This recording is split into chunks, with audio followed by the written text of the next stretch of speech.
नमस्कार, मां मीना शर्मा, सलाहकार सिंधी भाषा, राष्ट्रीय मुक्त विद्यालय शिक्षा संस्थान NIOS मां तव्हांजो स्वागत थी कयां। अॼु असां माध्यमिक पाठ्यक्रम सिंधी जो सबक ॿियों बेवस जूं कविताऊं पढ़ंदासीं। हिन सबक में असीं कविता जे बारे में पढ़ंदासीं। हीअ कविता सिंधीअ जे महाकवि किशनचंद बेवस जी आहे, जंहिंखे असीं नए दौर जो बानी शाइर बि चवंदा आहियूं। बेवस खां पोइ ॿिया केतिरा ई नवां शाइर थिया आहिनि, जेके संदसि पोइलॻ आहिनि। हीअ सबक में असीं बेवस जूं 2 कविताऊं पढ़ंदासीं, हिकु वॾी दिलि ऐं ॿी ग़रीबनि जी झूपड़ी। हाणे हिन सबक असांजो मक़सदु छा आहे, छा सिखण जो, हिन सबक खे पढ़ण खां छा सिखंदासीं।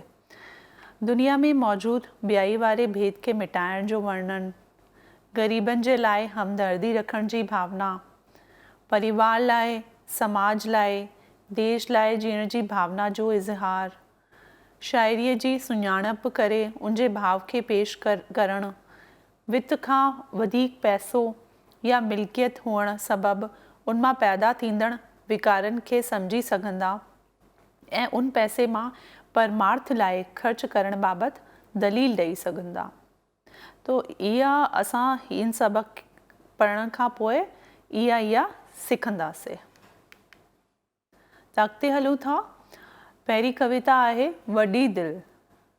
कर दुनिया में दिलि वॾेरी, तू बि रह मां बि रहां। कर दुनिया में दिलि वॾेरी, तू बि रह मां बि रहां। आण मन वृत्तीअ में फेरो, तू बि रह मां बि रहां। एतिरी सुंदर तरीक़े सां बेवस साईं लिखियो आहे। अण इजाज़त खां न आहे, अण इजाज़त खां न आहे, शख़्सियत में जाइ जे, दिल जे कंहिं हमदर्द भांगे में, दिल जे कंहिं हमदर्द भांगे में, भला थोरी त ॾे। तुंहिंजी मुंहिंजी कर झकेरी, तुंहिंजी मुंहिंजी कर झकेरी, तू बि रह मां बि रहां। हिनमें कुझु कविता में कुझु ॾुखिया अखर आहिनि, उन्हनि जी माना लिखियल आहे। वॾेरी याना वॾी, मन वृत्ति तव्हांखे ख़बर ई हूंदो, मन जी भावना, जेकी असांजे अंदर जी मन जी भावना आहे। अण इजाज़त यानी बिना आज्ञा के। बेवस इंसान खे दुनिया में वॾी दिलि करे रहण जी हिदायत थो करे। बेवस जो चवणु आहे त दुनिया में सिर्फ़ु पंहिंजे लाइ जीअणो न आहे। इहा भावना रखिजे त तू बि रह ऐं मां बि रहां। मतिलबु रुगो पाण लाइ न सोचणो आहे कि असां आहियूं, असां ई रहंदासीं। संदसि चवणु आहे त पंहिंजे मन यानी अंदर जी वृत्तीअ में बदलाव आणे गॾिजी रहण जी भावना हुअणु खपे। बेवस हिन कविता में मार्फत इंसान खे दुनिया में वॾी दिलि करे रहण जी सलाह ॾींदे चयो आहे त निस्वार्थ भाव सां जीवन गुज़ारणु खपे। असांखे स्वार्थ न रखणु घुरिजे कि असां ई रहूं। अॼु दुनिया में इंसान जो जीवन सिर्फ़ु पाण ताईं महदूद आहे। अहिड़े वक़्त में हीअ कविता असांजे मनवृत्तीअ में फेरो आणे सघे थो। अॼुकल्ह इंसान रुगो पाण लाइ सोचे थो, ॿियनि लाइ न सोचे थो, स्वार्थी थी वियो आहे। त हिन कविता जो लिखण जो मक़सदु हो उन्हनि जो कि इहा कविता खे पढ़ी असांजे मनवृत्तीअ में फेरो अची सघे थो। इहा ॻाल्हि सवली ॿोलीअ में सम्झाई वई आहे हिन कविता जे ज़रिए। तव्हीं इहो महसूसु कयो हूंदो त अॼु हिन भॼ भॼां वारे युग में हर को इंसान पंहिंजे कमकार में पूरो लॻियो पियो आहे। ॿिए कंहिंजे लाइ कंहिंखे सोचण जो वक़्तु ई कोन्हे। अॼु मोबाइल जो युग आहे, नंढो हुजे या वॾो, जेकॾहिं वक़्तु मिलंदो बि त मोबाइल में ई रुधल रहे थो। बेवस पंहिंजी हिन भावनात्मक कविता में इंसान खे सम्झाईंदे चए थो पंहिंजे शख़्सी जीवन में कंहिंजे रहण जी जॻह बणाए। जेकॾहिं इहो न करे सघीं त दिलि में थोरी की घणी हमदर्दी त हूंदी। दया करे कंहिं दुखी, दरिद्र, घुर्जाऊ खे थोरी त जाइ ॾियणु सिख। टिप्पणी अॻियां सम्झाईंदे चवे थो त जेका तुंहिंजे मुंहिंजे वारी ॿियाई जी भावना आहे हुनखे घटाए। तूं ऐं मां गॾिजी रहण जी भावना रखूं। बेवस हिन शहर में इंसान खे इंसानियत ऐं हमदर्दीअ जो संदेश ॾिनो आहे। शहर में बार बार तू बि रहे मां बि रहां दोहरायो वियो आहे, जंहिंसां लॻे थो त बेवस जी ॿोली अलंकार सां भरपूर आहे। हिन शहर में आत्मचिंतन ऐं जीवन जी कला खे उभारियो वियो आहे। अॻिते वधूं था।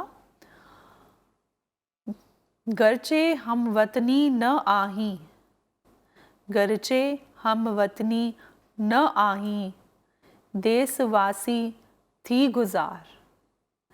देसवासीअ खां वॾो, देसवासीअ खां वॾो दुनिया निवासी थी निहार।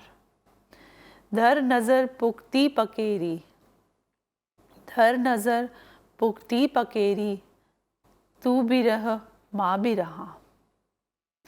हाणे इनमें गरचे जी माना आहे जेतोणीक। शेर हिन में सम्झाए थो त जेकॾहिं पंहिंजे वतन जो न सम्झी त देशवासी त थी गुज़ार। अञा बि वॾो नज़ारियो रख, वॾो नज़रियो रख त दुनियावासी थी गुज़ार। शेर चवे थो त पंहिंजी नज़र खे पुख़्तो रखी तूं ऐं मां ॿई गॾिजी रहूं। त इहे नज़र जो फेर आहे कि असां पंहिंजी नज़र खे ई पुख़्तो कंदासीं त उनमें तू बि रहे ऐं मां बि गॾिजी मिली करे रहूं। शेर हिन बैत में वॾो नज़रियो ज़ाहिर कयो आहे, जंहिंमां शाइर जी फ़राख़ दिल ज़ाहिर थिए थी। अॻिते हलूं था। तंग मज़हब में न मापूं, तंग मज़हब में न मापूं, क़ौमियत में जाइ ॾे, भाई पीअ इंसानियत रूहानियत में जाइ ॾे। छॾ दुईअ जी दीद मेरी, छॾ दुईअ जी दीद मेरी, तू बि रह मां बि रहां। हाणे हिन में कुझु ॾुखिया अखर आहिनि। तंग मज़हब यानी धर्म बाबति कयूं वीचार। भाई पी यानी बिरादरी, रूहानियत आध्यात्मिकता, दुई यानी ॿियाई जी भावना, दीद यानी नज़र या दृष्टि, मेरी यानी बुरी। हिन शहर में हिन में शहर मज़हब यानी धर्म जे महदूद दायरे में न रही क़ौमियत, भाई पी, इंसानियत ऐं रूहानियत में जाइ ॾियण वारी ॻाल्हि थो करे। ॿियाई रूपी दृष्टि छॾे इंसान खे भाई पी ऐं इंसानियत सां गुज़ारण जी सलाह थो ॾिए। अॻिते हलूं था। पंहिंजे शाही महल मां, पंहिंजे शाही महल मां घट जे कंदे हिकु कोठड़ी, घट जे कंदे हिकु कोठड़ी, मूं जहिड़े लाइ पवंदी ठही सां झूपड़ी।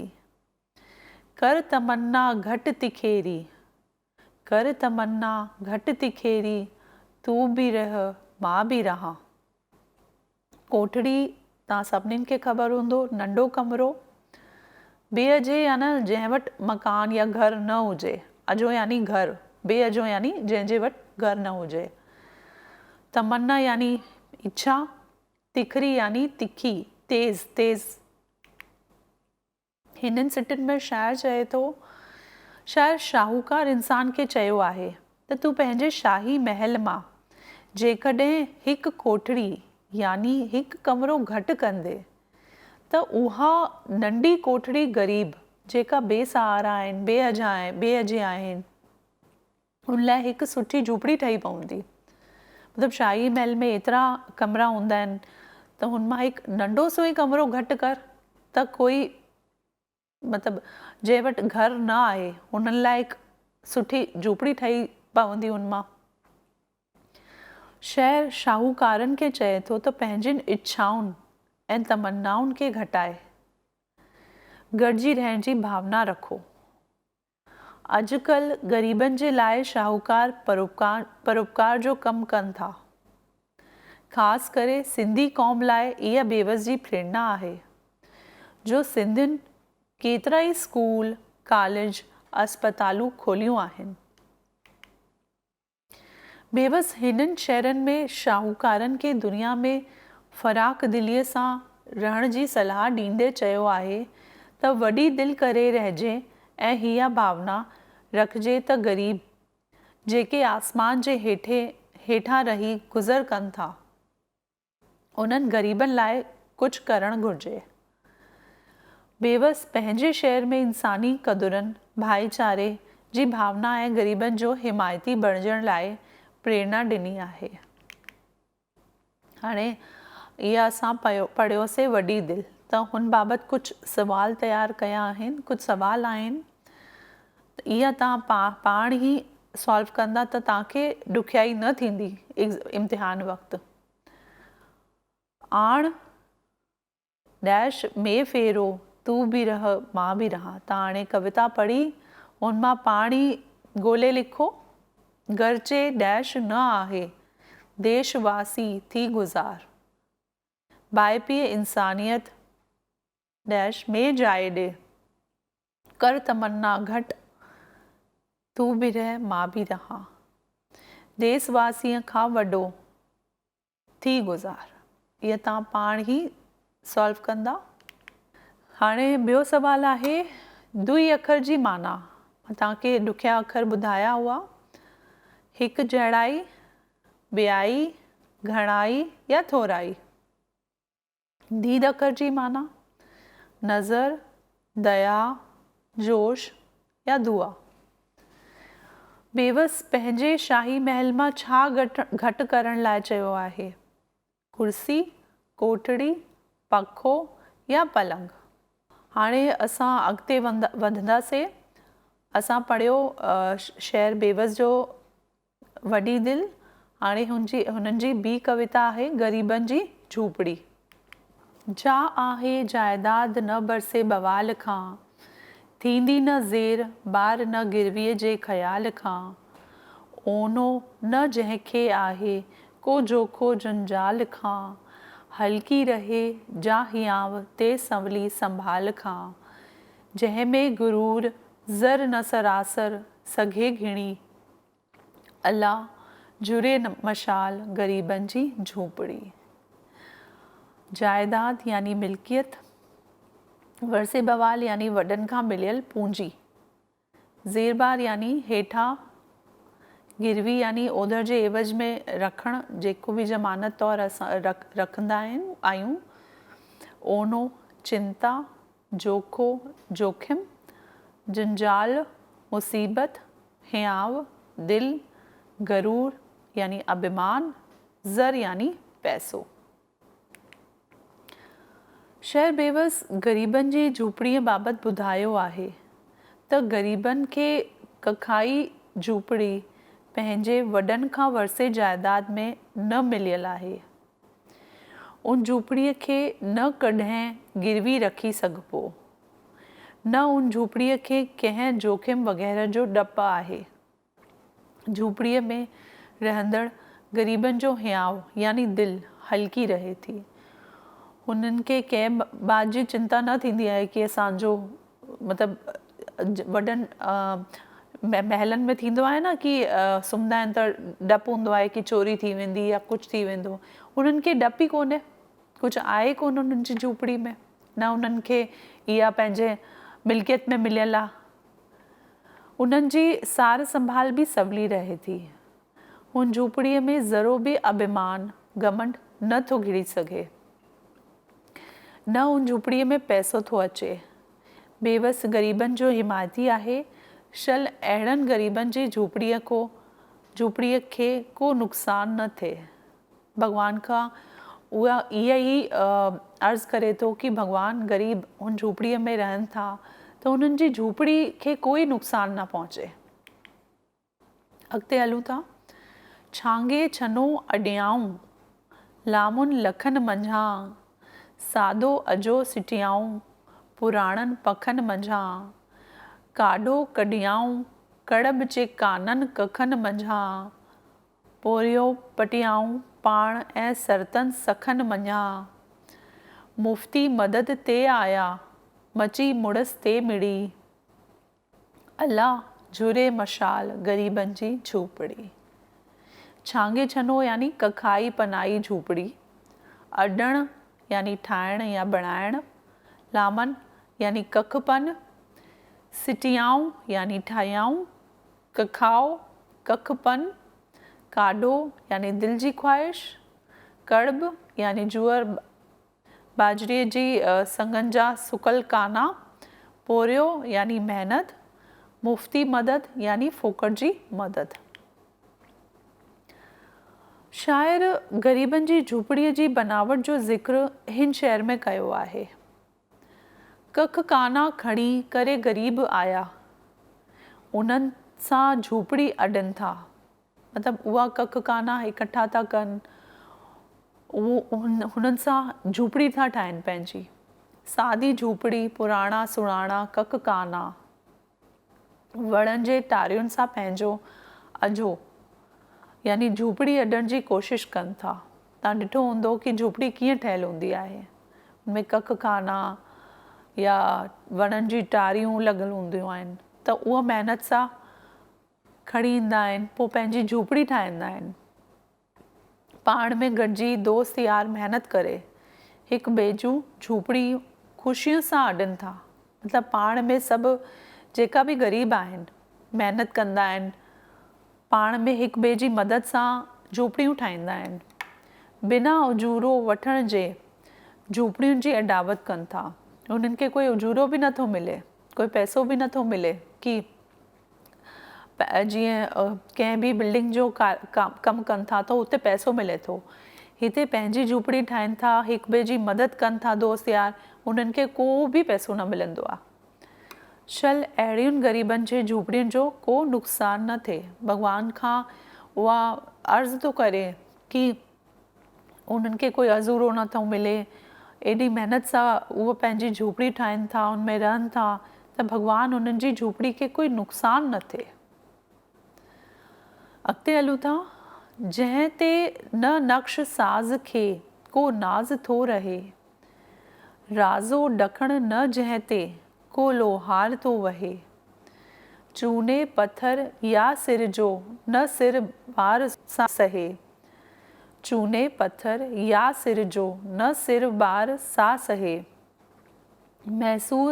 महसूल जाए गाह जे हेठां न जागहे, महसूल जाए गाह जे हेठां न जागहे, मसवाड़ बेमिहार जी आहे न जा पीड़ी, अल्लाह झुरे मशाल ग़रीबनि जी झूपड़ी। नक्शसाज़ यानी चित्रकार, राज़ो ॾखण यानी वाॾो खाती लकड़ीअ जो कमु करण वारो, महसूल यानी टैक्स, महे यानी घसे, बेमिहार यानी बिना महीने वारा। हिननि सिटियुनि में शाइर सम्झाए थो त उन झूपड़ीअ ते कंहिं सजाईंदड़ खे को नाज़ आहे, न कंहिं काठ के कमु करण वारे बढ़ई या लोहार जी ज़रूरत आहे, ऐं न ही उन झूपड़ीअ जी अॾावत लाइ चूने पत्थर या सिरुनि जी ज़रूरत आहे। न उन झूपड़ीअ ते का टैक्स लॻे थो, न ई उन ते का माहवारी मसवाड़ थी लॻे। चल अहिड़ी ग़रीबनि जी झूपड़ी जो को नुक़सानु न थिए। हर सिटियुनि में साईं इहा ई चवनि था कि ग़रीबनि जी झूपड़ी खे का नुक़सानु न थिए। सिज चंड वाज थो विझे जंहिंजे विथिन मंझां, तिरकियो अचनि था तिरवारा तारनि कातिन मां, बुड़का कंदी भॼे हवा जंहिंजे भितिन मंझां, छिड़कार मींहुं थो करे छुटकी छितिन मंझां, कुदरत संदी कमाल सिहत लाइ सूखड़ी, अला झुरे मशाल, ग़रीबनि जी झूपड़ी। वाज यानी लियाका पाइण, लिया पाइण। तिरकियो यानी तिरकण। भुड़का यानी भुड़ भुड़ करण। विथिन यानी सुरखनि मां। सूखड़ी यानी सौगात। हिननि सिटियुनि में शाइर बेवस ग़रीबनि जी झूपड़ियुनि मथां कुदरत जी महर जो ज़िक्र कयो आहे। त उन कखाई झूपड़ी में जेके विथियूं यानी खाल आहिनि उन्हनि मां सिज चंड लिया पाइनि था। तारुनि ऐं कतियुनि जा तिरविरा बि दाख़िल थियनि था। मतिलबु उन्हनि जी झूपड़ी में सिज जी रोशनी अचे थी। झूपड़ियुनि जे भितियुनि मां हवा सरसराहट करे निकिरे थो। ईअं थो लॻे ॼण हवा भुड़का कंदे भॼी रही आहे। झूपड़ियुनि जे छितियुनि मां मींहं जो विस्कारो बि थिए थो। हाणे उन्हनि जा पका घर त आहिनि कोन। हाणे जॾहिं मींहुं वसे थो त मींहुं उन्हनि जी झूपड़ी में बि अचे थो। सिज जी रोशनी अचे थी। चंड जी चिंडकाई अचे थी, चांडकाई अचे थी। उन्हनि ग़रीबनि जी झूपड़ीअ मथां कुदरत बि कमाल करे थी, ॼण उन्हनि जी तंदुरुस्तीअ लाइ नेमत आहे। मतिलबु अॼुकल्ह असां ॾिसूं था कि असांखे सिज जी रोशनी नथी मिले, ताज़ी हवा नथी मिले। उन्हनि लाइ मतिलबु इहा त कुदरत जी नेमत थी वई, कुदरत जो हिकु आशीर्वाद थी वियो कि उन्हनि खे इहा सभु शयूं मिलनि थियूं। शल अहिड़नि ग़रीबनि जी झूपड़ीअ जो को नुक़सानु न थिए। हर सिटियुनि में साईं जन चवनि था कि ग़रीबनि जी झूपड़ियुनि जो नुक़सानु न थिए। जंहिं में मज़ो मचे मिठे ॾोढे जवार ते, सादो गुज़र विझे न तबीबनि तंवार ते, पोरियो विझे थो वाद वॾेरी जमार ते, ग़ालिब पवे न हिर्स ख़ुशीअ जे खुमार ते, बेवस जिते जलाए न चिंता जी चूचड़ी, अला झुरे मशाल, ग़रीबनि जी झूपड़ी। तबीब यानी हकीम, ग़ालिब छांइजी वञणु, हिर्स यानी लोभ या लालच, तंवार यानी ज़रूरत। हिननि सिटियुनि में शाइर ॿुधाए थो त झूपड़ीअ में ग़रीब रुखे ऐं सुकल जूअर जे ॾोढे ते गुज़रान कनि था। हुननि मतिलबु शाही बोझ न था कनि। उन्हनि खे जेको बि रुखो सुखो मिले थो ॾोढो जूअर जो, हुन में ई पंहिंजो गुज़ारो कनि था। उन मां बि खेनि मिठास अचे थो। उन्हनि खे उहा ई मिठो थो लॻे। उन सादे गुज़र ते हिरी वञणु सबबि खेनि कंहिं हकीम तबीब जी ज़रूरत नथी पवे। मतिलबु सादो खाइनि था त बीमार बि नथा थियनि। उन्हनि खे कंहिं हकीम बि ज़रूरत नथी पवे। पघर जे पोरीअ करण सां संदन उमिरि बि वधे थी। ग़रीबनि जी ख़ुशीअ ते कंहिं बि क़िस्म जा शौक़ हावी नथा थियनि। उते का बि चिंता रूपी चिंगारी जलाए नथी सघे। शल अहिड़नि ग़रीबनि जी झूपड़ीअ जो वार बि विंगो न थिए, नुक़सानु न थिए। सबक़ बाबति कुझु सवाल तयारु कया आहिनि। खाल भरियो। हल्की रहे जा ते सवली संभाल खां। ॿियो आहे मुफ़्ती मदद ते आया मची थी मिड़ी। अला झुरे मशाल जी झूपड़ी। कुदरत संदी कमाल लाइ सूखड़ी। इहा तव्हां पाण ई कविता खे ॾिसी भरंदा। जाइदाद अखर जी माना आहे मिल्कियत, बासण, खाधो पीतो, पोशाक। गरूर अखर जो जिद आहे। जिद तव्हांखे ख़बर ई हूंदो जिद छा थींदो आहे, यानी ऑपोज़िट। अभिमान, निहट्टो, घमंडी या बेसमझ। इहा पंहिंजी कापी में नोट कंदा ऐं पाण ई हिननि खे सॉल्व कंदा। हाणे भाषा जो इस्तेमालु असां पढ़ंदासीं। ज़मीर जा क़िस्म। ज़मीर ख़ालिस यानी पुरुषवाचक सर्वनाम। उहे ज़मीर जेके ॻाल्हाईंदड़, ॿुधंदड़ या ॿिए कंहिं ख़ासि लाइ कतब अचनि, उन्हनि खे ज़मीर ख़ालिस चइबो आहे। जहिड़ो कि मां, असां, तूं, तव्हीं, हू, उहे। ज़मीर ख़ालिस जा बि टे क़िस्म आहिनि। पहिरियों आहे ज़मीर मुतकलम यानी फर्स्ट पर्सन उत्तम पुरुष, जेको ज़मीर ॻाल्हाईंदड़ जे बदिरां कमु अचे तंहिंखे ज़मीर मुतकलम चइजे थो, जहिड़ो कि मां, आऊं, असां, असीं। ॿियो आहे ज़मीर हाज़िर यानी मध्यम पुरुष सेकेंड पर्सन, जंहिंसां ज़मीर मुतकलम ॻाल्हाईंदो हुजे तंहिंखे ज़मीर हाज़िर चइबो आहे, जहिड़ो कि तूं, तव्हां। ज़मीर गाइब अन्य पुरुष थर्ड पर्सन, जंहिं बाबति ॻाल्हि कजे पर उहो हाज़िर न हुजे, जीअं कि हू, उहे। असां ॻाल्हाईंदा आहियूं न हू, उहे साम्हूं कोन्हे असां वटि, त असां ॻाल्हायूं था गाइब आहे, त हीअ ज़मीर गाइब आहे। जॾहिं जुमिले में कतब आणियूं था तॾहिं उनजो रूप बदिलजे थो। उन मुताबिक़ ज़मीर जा बि 6 क़िस्म आहिनि।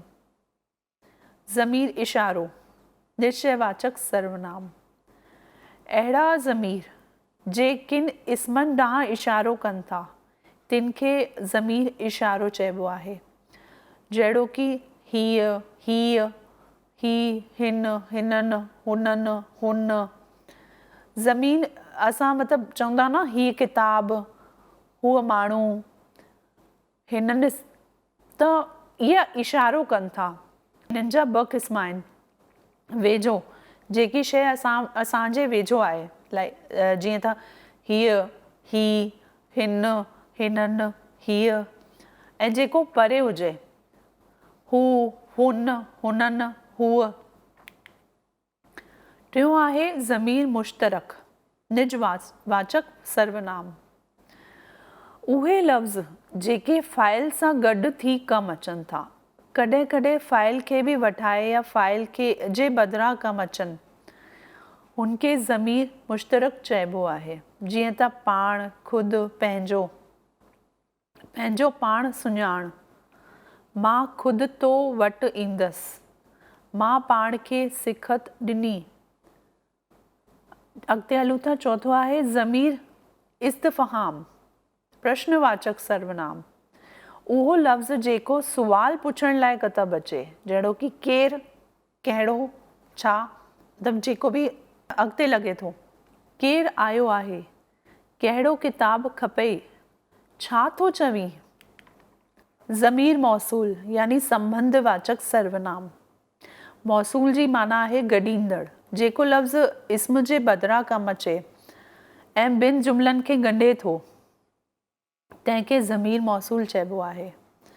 मिसाल तौरु, उहो किताब गुम थी वियो, किताब मुंबईअ खां आंदो हुउमि।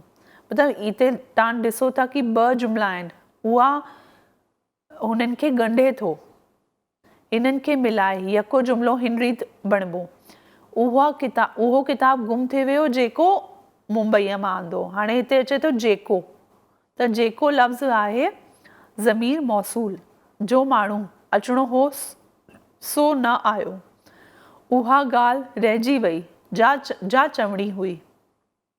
हिते जेका लफ़्ज़ अचनि था सो, जा, त इहा आहिनि जेका ॻंढनि था, त इन्हनि खे ज़मीर मौसूल चइबो आहे। ज़मीर जवाब मौसूल सह संबंधवाचक सर्वनाम, उहो ज़मीर जेको ज़मीर मौसूल जे जवाब में कमु अचे ऐं उन सां लाॻापो रखे थो।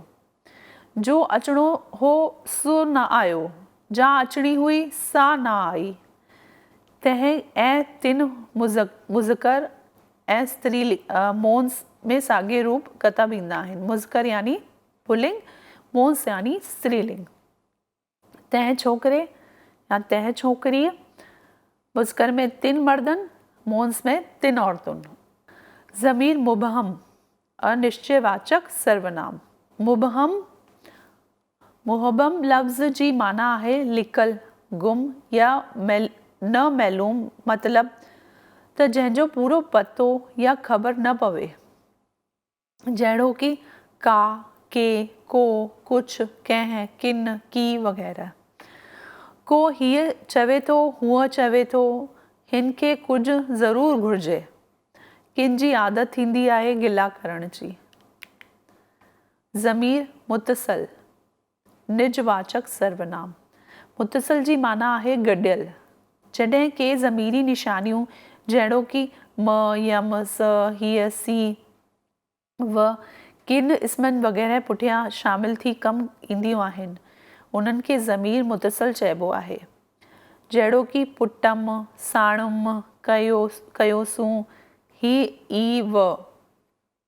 जीअं पुटह यानी तुंहिंजो पुटु। अगरि असांखे चवणो आहे तुंहिंजो पुटु, असां चवंदासीं पुटह, त हुननि जी माना साॻी आहे। खाधो यानी तव्हां खाधो, पीतव यानी तव्हां पीतो, ज़मीर गाइब जूं निशानियूं। जीअं पुटसि, हुनजो पुटु, मंझसि, उन्हीअ मंझि, चयाईं यानी हुन चयो। हाणे इहा कविता असां पढ़ीसीं, हिननि खां तव्हां छा सिखियो? हिन कविता में शाइर बेवस ग़रीबनि जी हिमायत कंदे पंहिंजी कल्पना सां उन्हनि जी झूपड़ी अॾण जी हिमायत कंदे इहो ज़ाहिर कयो आहे त हुननि महिनत ऐं ज़फ़ाकशीअ सां झूपड़ी ठाही आहे। शल अहिड़नि ग़रीबनि जी झूपड़ीअ खे को बि नुक़सानु न थिए। कविता में शाइर बार बार अल्लाह झुरे मशाल ग़रीबनि जी झूपड़ी सिट खे दोहरायो आहे। कविता में संगीत पैदा थो थिए। ज़ाहिर आहे त शाइर खे ग़रीबनि लाइ सोज, दर्द ऐं हमदर्दी आहे। हिन कविता में इंसान क़दुरनि जहिड़नि पहलुनि खे उभारियो वियो आहे। हाणे असां कुझु बेवस जी कविता था पढ़ी, उन्हनि जे बारे में कुझु ॼाण हासिल कंदासीं। बेवस जो जन्म सिंध जे लाड़काणे शहर में 1885 में थियो हो। ही हिकु आदर्श अध्यापक, आदर्श पिता, हिकु हकीम हो। मास्तरी पेशे सां गॾोगॾु हिकमत बि कंदो हो। संदसि हथ में शफ़ा हुई। बेवस सिंधी शाइरीअ खे नओं मोड़ ॾिनो। हिन खां अॻु जेका बि शाइर हुआ, सिंधी शाइरीअ ते उर्दू ऐं फ़ारसीअ जो घणो असरु हो। सिर्फ़ु आत्मा ऐं परमात्मा जा किस्सा ऐं रूहानी राज़नि जो बयानु हो। बेवस इन्हनि सभिनी रवायती ॻाल्हियुनि खां सिंधी शाइरीअ खे आजो करायो। चवंदा आहिनि कि घुट भुसाट वारे माहौल में बेवस जी कविताऊं आयूं, मतिलबु एॾो ईअं माहौल थी वियो त उन्हनि हिकु नयो दौरु आंदो। हिन सिंधी शाइरीअ में नवां विषय खया, ॿारनि ते शाइरी लिखी। उन्हनि में बि 5-6 सालनि जी उमिरि वारनि ॿारनि लाइ हुन ॾांव जी शाइरी लिखियाईं। 14-15 वरियनि जे ॿारनि लाइ क़ौमी एकता, देश प्रेम जूं कविताऊं लिखियाईं। इन खां सवाइ स्त्रीअ ते, कुदरत ते, समाजवाद ते, ग़रीबनि जी झूपड़ी वग़ैरह केतिरनि ई विषयनि ते कविताऊं लिखियूं अथई। जॾहिं हू 16 वरियनि जो हो त मास्तरी ट्रेनिंग कंदे पंहिंजी कविता बरसात ते लिखियाईं। हुन खां पोइ हुन शाइरीअ जे खेत्र में विख वधाई ऐं हुननि सिंधी शाइरनि में महाकवीअ जो लुक़्ब हासिल कयो। त अॼु जो तव्हांखे पाठ समझ आयो हूंदो। महिरबानी।